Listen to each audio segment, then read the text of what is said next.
ఈరోజు ఇక్కడ మన నెల్లిట్ల చెరువు దగ్గర మన జిల్లా కలెక్టర్ గారి ఆధ్వర్యంలో మన డీసీపీ గారు ఇక్కడ ఏర్పాటు చేసిన వినాయక చవితి నిమజ్జనం విమర్శను సంబంధించిన విగ్రహాలకి ఏర్పాట్లు చేయడం జరిగింది.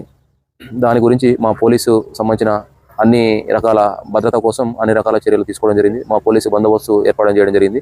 అన్ని రకాల అందరి డిపార్ట్మెంట్లతో కోఆర్డినేషన్ చేసుకుని ఇక్కడ అన్ని రకాల ఏర్పాట్లను కూడా చేయడం జరిగింది. దానికి 2 తెప్పలను వినాయకు విమర్శనం చేయడానికి లోపల 2 తెప్పలను వారికి సంబంధించిన మందిని కూడా ఏర్పాటు చేయడం జరిగింది. ఇక్కడ సీసీ కెమెరాలను కూడా ఏర్పాటు చేయడం జరిగింది. 2 క్రేన్లను ఏర్పాటు చేయడం జరిగింది. ఇక్కడికి వచ్చే వినాయక నిమజ్జనం కోసం వచ్చే జనగాం సంబంధించిన వాళ్ళు దాదాపు లాస్ట్ ఇయర్ వచ్చేసి 750 విగ్రహాలు ఇక్కడ విమర్శనం చేయడం జరిగింది. ఈ రోజు వచ్చేసి అప్రాక్సిమేట్లీ ఒక 100 విగ్రహాలు ఈ రోజు ఉన్నది. మిగతా వచ్చేసి రేపు ఎల్లుండి ఉన్నది. కావున ఇక్కడికి వచ్చే నిమజ్జనం చేసే భక్తులందరూ కూడా మా పోలీస్ తరఫున విజ్ఞప్తి చేస్తున్నాం. ప్రశాంతమైన వాతావరణంలో విమర్శనం చేసుకోవాలని కూడా సూచిస్తున్నాం. ఎటువంటి గొడవలు కానీ ఎటువంటి ఇబ్బందులు తలెత్తకుండా కూడా సహకరించాలని కోరుతున్నాం.